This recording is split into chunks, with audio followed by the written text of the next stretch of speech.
وہ دونوں مرر ڈور دھکیلتے ہوئے اندر داخل ہوئے۔ آہٹ کی آواز پر سامنے ٹیبل کے پیچھے بیٹھی کراچی کی مشہور سائیکیٹرسٹ مسز نادیہ اجمل نے سامنے کھلی فائل سے توجہ ہٹائی اور سر اٹھا کر آنے والے کو دیکھا۔ آئیے آئیے مسٹر حسن، ڈاکٹر نادیہ اجمل نے ہاتھ میں پکڑے پین پر کیپ لگا کر رکھتے ہوئے آنے والے مرد کو مخاطب کیا۔ چونکہ مسز نادیہ اجمل کے بھائی حسن رضا کے دوست تھے تو اسی توسط سے حسن رضا کو آسانی سے اپائنٹمنٹ مل گئی تھی۔ حسن نے ایک نظر اپنے پیچھے ڈری سہمی آنکھوں میں نمی لیے کھڑی اپنی بیوی پر ڈالی۔ آؤ ہانی، نرمی سے اسے مخاطب کر کے اس کا ہاتھ تھامتے ہوئے گویا اسے حوصلہ دینے کی کوشش کی تھی۔ حسن میں پاگل نہیں ہوں۔ ہانیہ سفید پڑتے چہرے کے ساتھ آنکھوں میں پانی لیے بے بسی سے اس کی جانب دیکھ رہی تھی۔ اس کی آواز کی کپکپاہٹ سے ہی اس کے اندرونی خلفشار کا پتہ چل رہا تھا۔ یقیناً وہ دروازے کے باہر لگا بورڈ پڑھ چکی تھی۔ اس کی ٹوٹی بکھری حالت پر ایک بار پھر حسن کا دل خون ہونے لگا۔ دل چاہا تھا ضبط کی ساری حدیں توڑ کر پھوٹ پھوٹ کر رونا شروع کر دے، لیکن اسے خود پر جبر کرنا تھا، خود پر قابو رکھنا تھا کہ اگر وہ بھی ہمت چھوڑ بیٹھتا تو ہانیہ کو کون سنبھالتا۔ ہانی میری جان، کس نے کہا ہے کہ تم پاگل ہو؟ دیکھو، میری بات کو سمجھنے کی کوشش کرو۔ یہاں پاگل لوگوں کو نہیں لایا جاتا، بلکہ انہیں تو پاگل خانے بھیجا جاتا ہے۔ یہاں ذہنی الجھنوں کو سلجھایا جاتا ہے اور صرف چند دن کی بات ہے۔ تمہارا علاج ہوگا تو تم بالکل ٹھیک ہو جاؤ گی، پہلے کی طرح ہنستی کھیلتی زندہ دل ہانیہ بن جاؤ گی۔ حسن نے کسی بچے کی طرح ٹریٹ کرتے ہوئے اسے بہلانے کی کوشش کی۔ لیکن حسن، مجھے نہیں کروانا علاج، پلیز مجھے واپس لے چلیں، وہ منت بھرے لہجے میں کہہ رہی تھی۔ حسن نے پریشانی کے عالم میں اس کی طرف دیکھا۔ اچھا ٹھیک ہے، آج تو اتنا سفر طے کر کے آئے ہیں، آج تم ڈاکٹر سے مل لو، پھر نہیں آئیں گے، پلیز میری خاطر۔ حسن نے اس کے دونوں ہاتھ تھام کر التجا کی، ساتھ ہی اس کے کندھے کے گرد بازو پھیلاتا اسی لیے آگے بڑھ گیا۔ سلام دعا کے بعد اس نے ڈاکٹر نادیہ اجمل سے ہانیہ کا تعارف کروایا۔ ہانیہ کی ساری صورتحال وہ پہلے ہی ان سے ڈسکس کر چکا تھا۔ اب ہانیہ کے چند سیشن ہونے تھے ان کے ساتھ، اور انہوں نے کافی امید دلائی تھی حسن کو ہانیہ کی حالت میں بہتری کی۔ کچھ ہی دیر بعد ڈاکٹر نادیہ اجمل کے اشارہ کرنے پر حسن کرسی سے اٹھا اور باہر جانے کو قدم بڑھائے۔ جب اس کا ہاتھ ایک بار پھر برابر بیٹھی ہانیہ کی گرفت میں آیا تھا، وہ خود بھی اٹھ کھڑی ہوئی تھی۔ کہاں جا رہے ہیں حسن؟ مجھے بھی آپ کے ساتھ جانا ہے۔ وہ نہ جانے کیوں اکیلی دنیا کا سامنا کرنے سے ڈرنے لگی تھی، تبھی چھوٹے بچے کی طرح حسن کے بازو سے چمٹ گئی، جیسے اس کے جاتے ہی وہ دنیا کی اس بھیڑ میں کہیں گم ہو جائے گی۔ ہانی، تم یہیں بیٹھو، میں بس ابھی آتا ہوں، فکر مت کرو، یہ ڈاکٹر ہے نا تمہارے ساتھ۔ حسن نے نرمی سے اپنا بازو چھڑایا اور ہانیہ کی اس حالت کی وجہ سے اپنی آنکھوں میں آئی نمی چھپاتا تیزی سے باہر نکل گیا۔ بیٹھیے مسز حسن، ڈاکٹر نادیہ اجمل نے نرمی اور حلاوت بھرے لہجے میں اسے مخاطب کیا۔ وہ جو ابھی تک لب کاٹتی خالی خالی نظروں سے دروازے کی جانب دیکھے جا رہی تھی، قدرے چونک کر ان کی جانب متوجہ ہوئی، جیسے کسی خواب سے جاگی ہو۔ بیٹھیے، اسے مسلسل اپنی جانب تکتے پا کر ڈاکٹر نادیہ اجمل نے ایک بار پھر اسے مخاطب کیا۔ وہ قدرے جھجکتی ہوئی کرسی پر بیٹھ گئی، سر اٹھا ہوا تھا لیکن نظریں میز پر جھکی ہوئی تھیں، جیسے کسی نادیدہ شے کو تلاش کر رہی ہوں۔ یقیناً وہ ایک خوبصورت لڑکی رہی ہوگی، لیکن اب بجھی بجھی آنکھیں اور ان کے گرد پڑتے سیاہ حلقے اس کے چہرے کی ساری رونق چھین چکے تھے۔ ہونٹ کسی بھی قسم کی لپسٹک سے بے نیاز تھے، سفید پڑتے ہونٹ جیسے اس کے جسم سے خون کی آخری بوند تک نچوڑ لی گئی ہو۔ جب وہ بار بار لب کاٹتی تو گال میں پڑتا ڈمپل اپنی جھلک دکھلا جاتا۔ اس کے متمحل سے وجود پر ویرانی سی چھائی تھی، اور سب سے بڑھ کر اس کی آنکھوں کا خوف و ہراس ڈاکٹر نادیہ اجمل کو دکھی کر گیا تھا۔ اس کے بیٹھتے ہی ڈاکٹر نادیہ اجمل نے میز کے ایک دراز کو کھولا اور اس میں سے ایک ٹیپ ریکارڈر برآمد کیا۔ اس ٹیپ ریکارڈر کو آن کر کے میز پر رکھتے ہوئے وہ ہانیہ کی طرف متوجہ ہوئیں۔ کیا نام ہے آپ کا؟ دوستانہ انداز میں ہانیہ سے پوچھا۔ ہانیہ جو سر جھکائے بیٹھی تھی، ان کی مخاطب ہونے پر ان کی جانب دیکھنے لگی۔ ایک ہاتھ کی انگلی اسے اضطرابی کیفیت میں وہ میز کی سطح کو کھرچ رہی تھی۔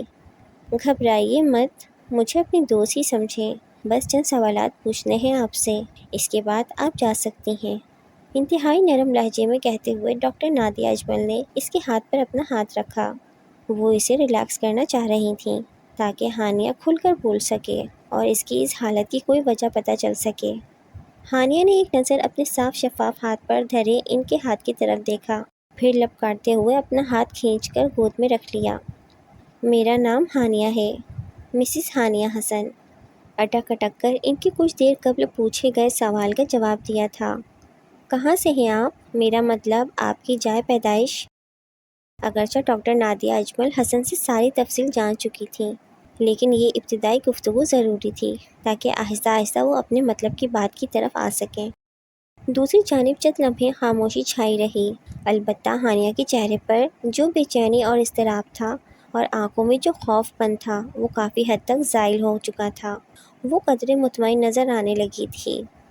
لاہور سے تعلق ہے میرا، میرے پیرنٹس وہاں رہتے ہیں، سر جھکائے دھیمی آواز میں بتایا گیا تھا۔ تو کراچی کیسے آئیں آپ کے علاوہ گھر میں کون کون ہے؟ ڈاکٹر نادیہ اجمل بغور اس کے چہرے کے تاثرات دیکھ رہی تھیں۔ میرے شوہر حسن کا تبادلہ یہاں ہوا تھا تو اسی لیے یہاں آنا پڑا۔ گھر میں اور کوئی نہیں ہے، بس میں اور حسن ہوتے ہیں۔ ہانیہ نے ایک ہاتھ سے دوسرے ہاتھ کی ہتھیلی مس لی، ساتھ ہی دروازے کی طرف دیکھا، شاید وہ حسن کی منتظر تھی۔ ڈاکٹر نادیہ اجمل نے اس کی تمام حرکات کو نوٹ کیا۔ آپ کے سسرال والے نہیں رہتے آپ کے ساتھ؟ مجھے مسٹر حسن رضا نے بتایا تھا کہ ان کے والدین حیات ہیں اور ایک بھائی بھی ہے، تو وہ اب کہاں ہوتے ہیں؟ ڈاکٹر نادیہ نے دائیں ہاتھ کی مٹھی بند کر کے اپنے لبوں پر رکھی، جبکہ کوہنی میز پر ٹکا رکھی تھی۔ وہ سب بھی لاہور میں ہی رہتے ہیں۔ حسن میرے تایا جی کے بیٹے ہیں، اس لیے ہمارے گھر بھی ساتھ ساتھ ہی ہیں۔ وہ شاید اکتانے لگی تھی اس سوال و جواب کے سلسلے میں، تبھی پہلو بدل کر رہ گئی۔ ڈاکٹر نادیہ اجمل نے چند سرسری سی سوالات مزید پوچھے، اس کے بعد اسے جانے کی اجازت دے دی۔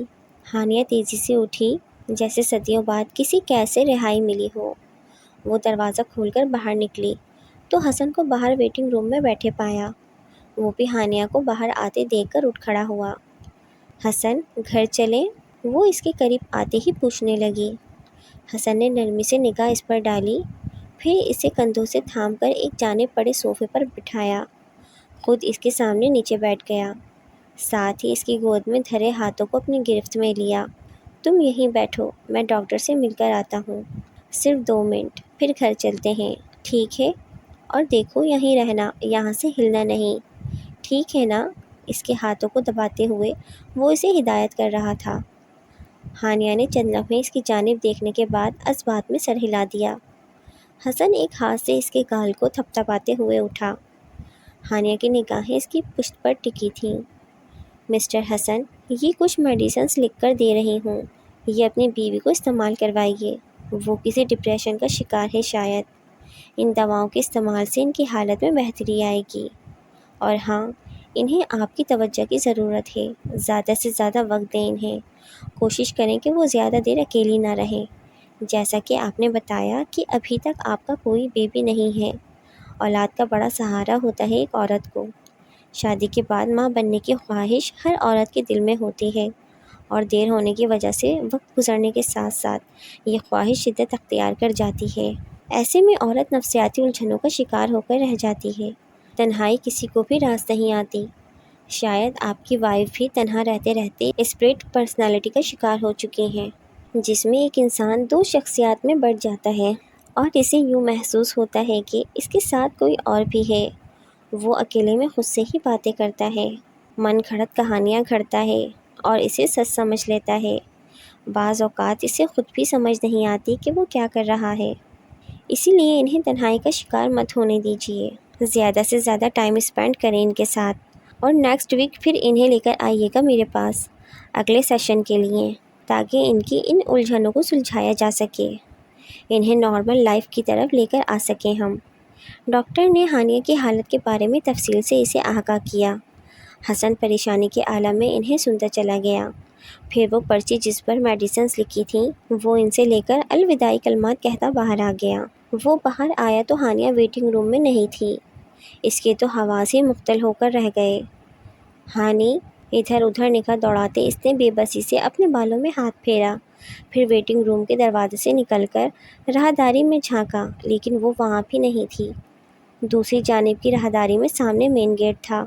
وہ تیزی سے مین گیٹ کی طرف آیا، باہر نکل کر دیکھا تو ہانیہ کہیں دکھائی نہ دی۔ وہ پریشانی کے عالم میں پھر اندر آیا۔ ویٹنگ روم میں ایک بزرگ صوفے پر نیم دراز سے تھے۔ حسن نے انہیں مخاطب کیا، ایکسکیوز می، یہاں ایک لڑکی بیٹھی تھی ابھی کچھ دیر پہلے، کیا آپ بتا سکتے ہیں کہ وہ کہاں گئی ہے؟ ہلکے گلابی رنگ کا سوٹ پہن رکھا تھا اس نے۔ اضطرابی کیفیت میں وہ تیز تیز بول رہا تھا۔ اس بوڑھے آدمی کو چند لمحے لگے اس کی بات سمجھنے میں، پھر انہوں نے ایک طرف جاتی راہداری کی جانب انگلی سے اشارہ کیا۔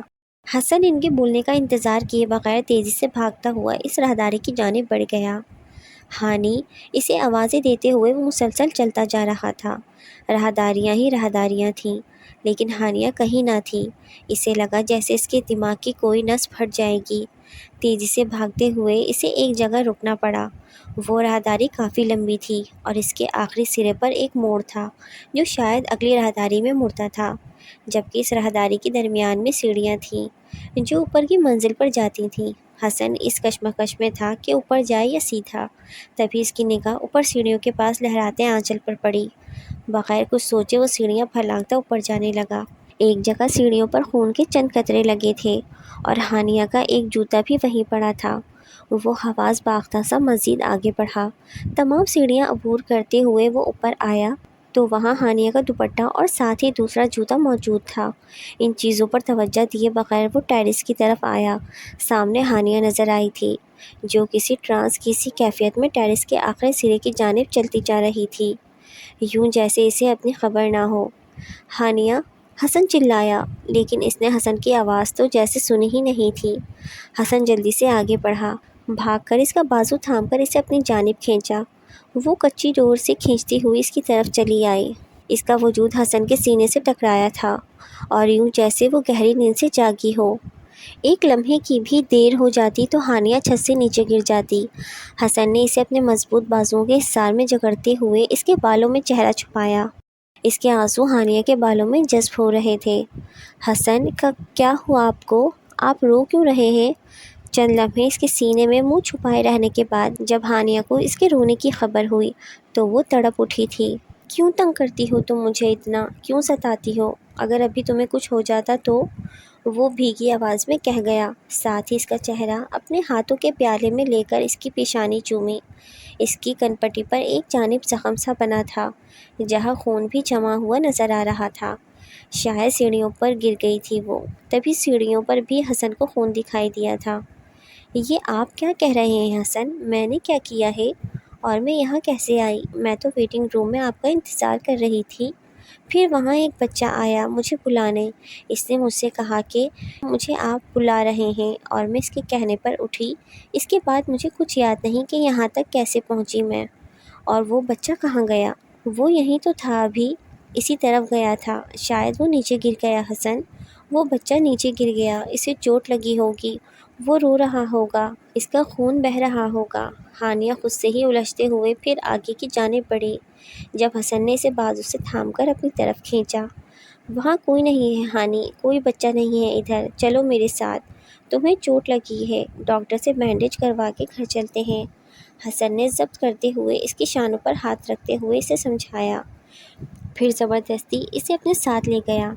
سیڑھیوں کے اختتام پر پڑا اس کا دوپٹہ اٹھا کر اس کے کندھوں پر پھیلایا، اس کا جوتا لا کر اس کے قریب رکھا، پھر اسے سہارا دیتے ہوئے سیڑھیاں اترنے لگا۔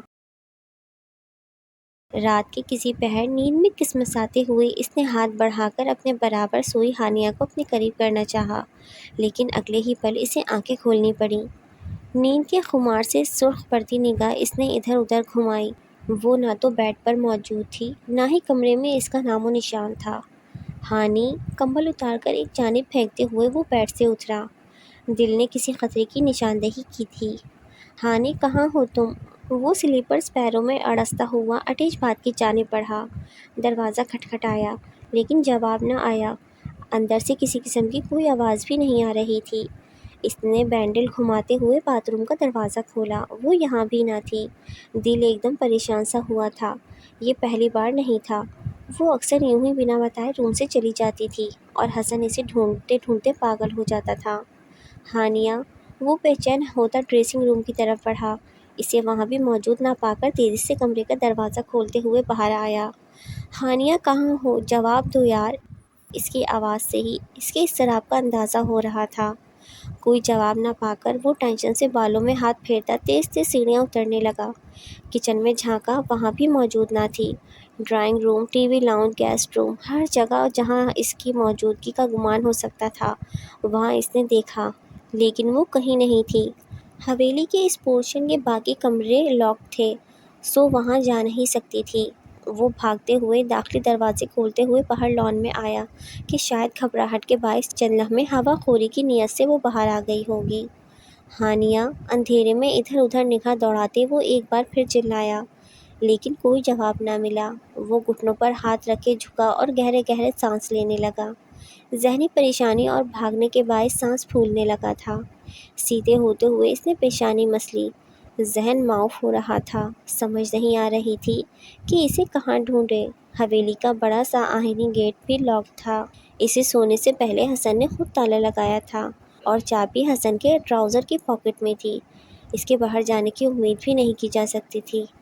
شاید بے بسی محسوس کرتے ہوئے وہ مڑا تاکہ اندر جا کر دوبارہ سارے کمروں میں چیک کر سکے۔ تبھی اس کی نگاہ اٹھی تو وہ اپنی جگہ فریز ہو کر رہ گیا۔ یہ حویلی خاصی پرانی تھی اور بہت بڑی تھی۔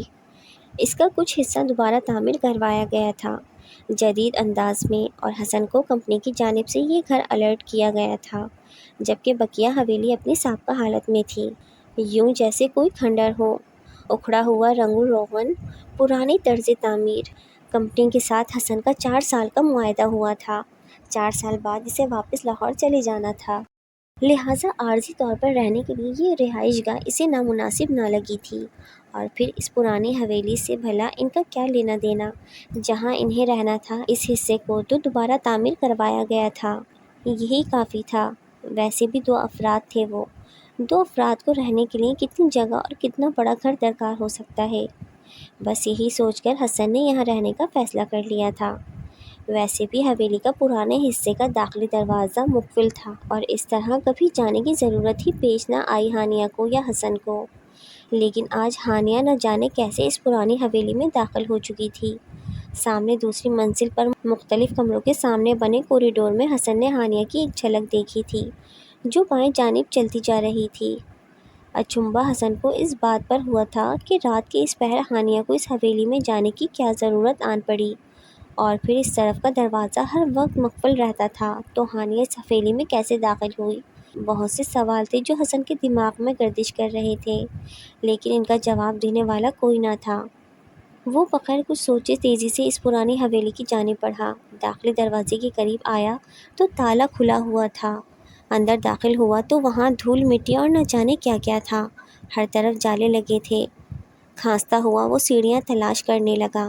جلد ہی اپنے مقصد میں کامیاب ہوتا وہ دوسری منزل پر پہنچا اور جس طرف ہانیہ گئی تھی اسی طرف بڑھ گیا۔ اب کی بار اس نے آواز دینے سے گریز کیا تھا۔ وہ دیکھنا چاہتا تھا کہ ہانیہ اس حویلی میں کیوں آئی ہے۔ بغیر آہٹ پیدا کیے وہ آگے بڑھا۔ کوریڈور کے آگے موڑ پر مڑتے ہوئے اسے ٹھٹکنا پڑا۔ دائیں جانب کے ایک کمرے سے دھیمی سی ہنسی کی آواز آ رہی تھی اور چوڑیوں کی جھنکار کی آواز بھی۔ وہ آواز بلا شبہ ہانیہ کی تھی۔ حسن نے دروازے سے کان لگا کر اندر کی صورتحال کو محسوس کرنا چاہا۔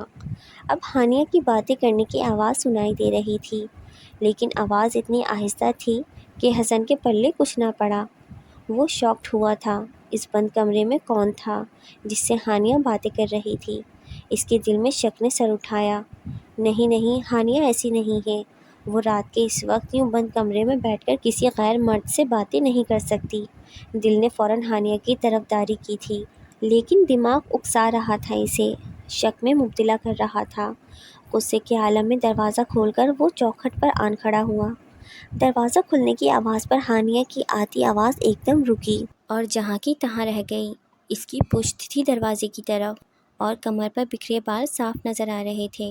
وہ نیچے زمین پر آلتی پالتی مارے بیٹھی تھی، لیکن کمرے میں ہانیہ کے علاوہ حسن کو کوئی اور وجود نظر نہ آیا۔ وہ چونکا اور کھوجتی نظروں سے ادھر ادھر دیکھتا آگے بڑھا۔ ہانیہ ابھی تک اپنی جگہ سے ہلی تک نہ تھی کسی اور کو وہاں نہ پا کر حسن کے منہ سے گہری سانس خارج ہوئی۔ ہانیہ، کیا کر رہی ہو اور کس سے باتیں کر رہی تھی تم؟ وہ لوچتا ہوا آگے بڑھا اور ہانیہ کے سامنے جا کھڑا ہوا۔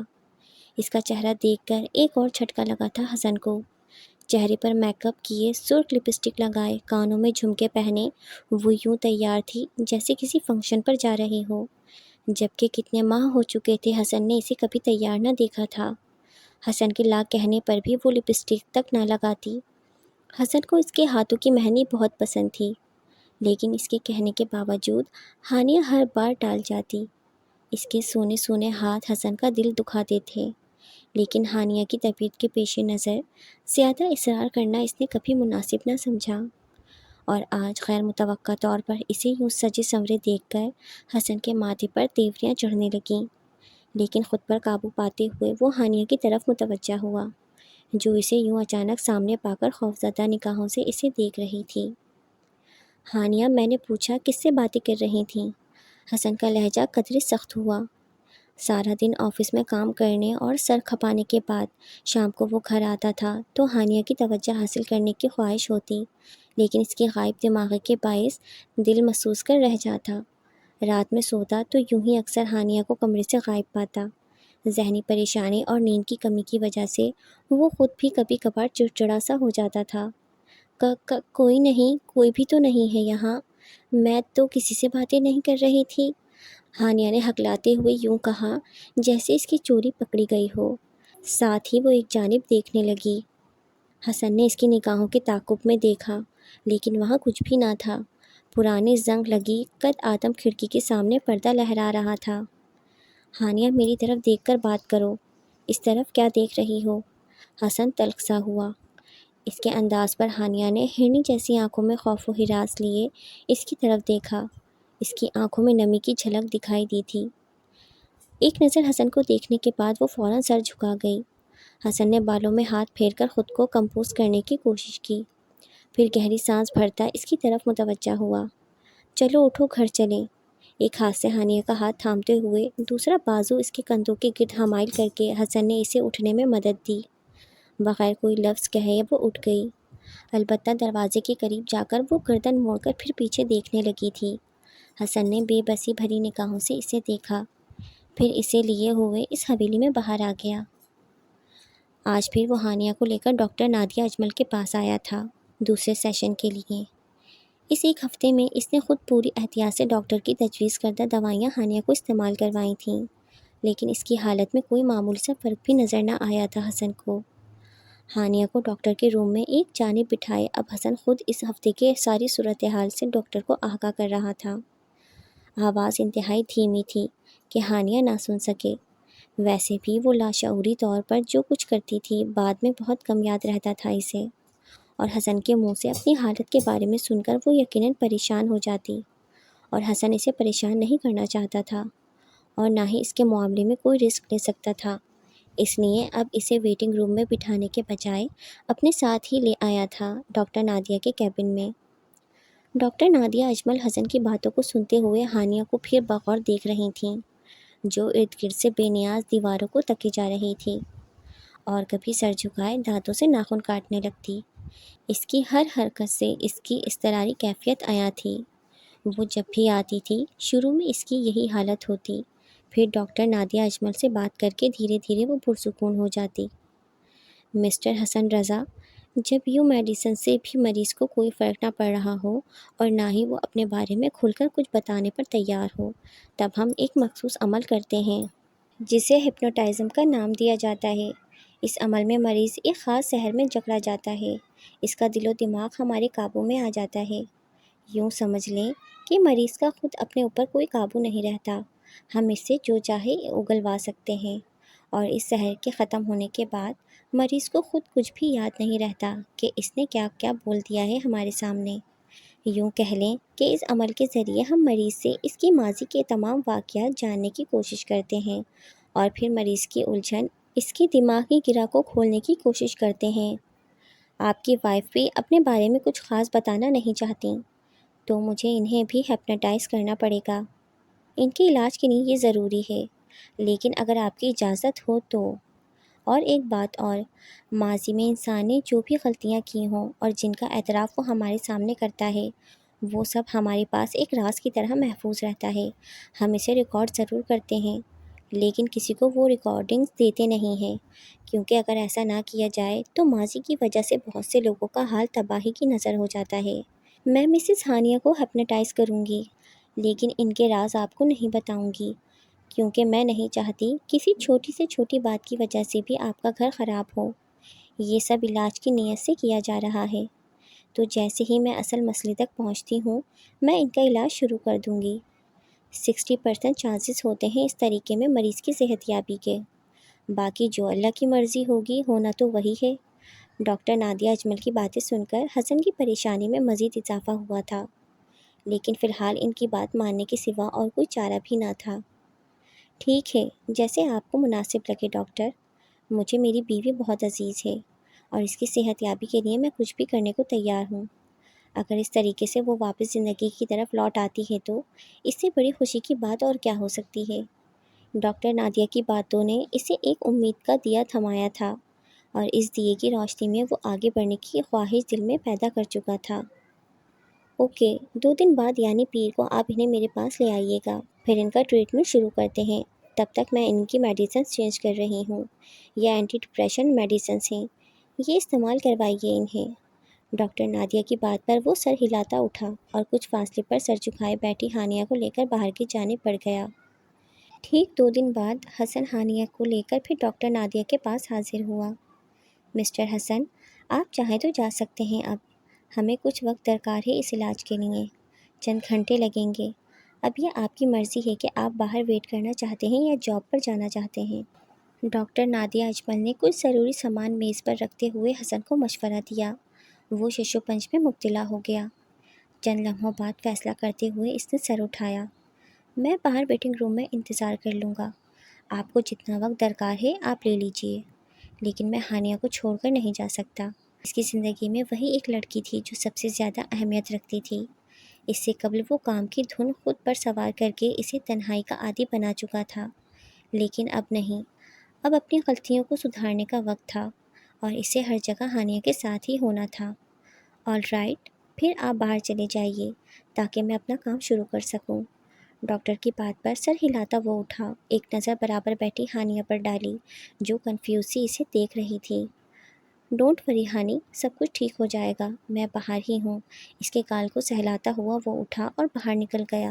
مسز ہانیہ، آپ اس چیئر پر آ جائیے۔ ڈاکٹر نادیہ اجمل کے کہنے پر وہ اٹھی اور جھجکتی ہوئی مطلوبہ جگہ جا بیٹھی۔